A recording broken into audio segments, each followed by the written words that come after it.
నమస్కారం.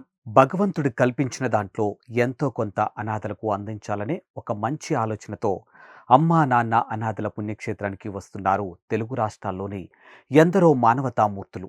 ఇక్కడ కొలువైన శ్రీ సోమనాథేశ్వరుని దర్శించుకొని శివయ్యను అభిషేకించిన చేతులతోనే అనాథలకు సాయం చేసి శివాశీస్సులతో పాటు శరణార్థుల దీవెనలు పొందుతూ ఉన్నారు.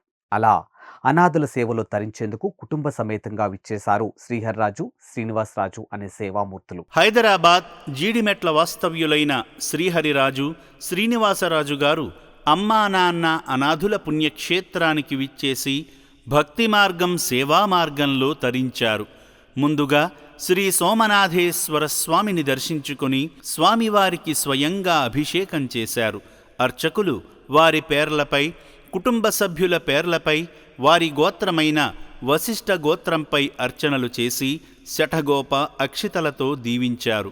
అనంతరం ఇక్కడ జీవిస్తున్న అనాథులను ఆదుకునే క్రమంలో శ్రీహరిరాజు, ఝాన్సీ లక్ష్మీ గారు, శ్రీనివాసరాజు, ఝాన్సీ గారు, కొత్తపల్లి శ్రీనివాసరాజు, పద్మావతి గారుల పేర్లపై వారికి తోచిన సాయాన్ని విరాళ రూపంలో అందించడంతో పాటు అభాగ్యులు ధరించేందుకు వారి నివాసం నుండి తీసుకువచ్చిన పాత బట్టలను అందించి అనాథుల సేవే ఆదిదేవుని సేవ అని చాటారు. దిక్కుమొక్కు లేక పిచ్చి వాళ్ళలా రోడ్లపై తిరుగుతున్నప్పుడే వీళ్ళు అనాథలు. ఈ రక్షణాలయానికి వచ్చిన తర్వాత మీ అందరి ప్రోత్సాహంతో ప్రశాంతంగా జీవిస్తున్న వీరిని అనాథలు అని అనడం సబబు కాదేమో. వందల మంది అభాగ్యులు ఇక్కడ ఒకే కుటుంబంలా కలిసి ఉండగా ఇక్కడ కొలువైన పరమేశ్వరుడు వీరికి అండగా ఉండడం, మానవత్వంతో ఆదరిస్తున్న మానవ దేవుళ్ళందరూ తోడుగా ఉండడం, వీళ్ళంతా శివబిడ్డలే కదా.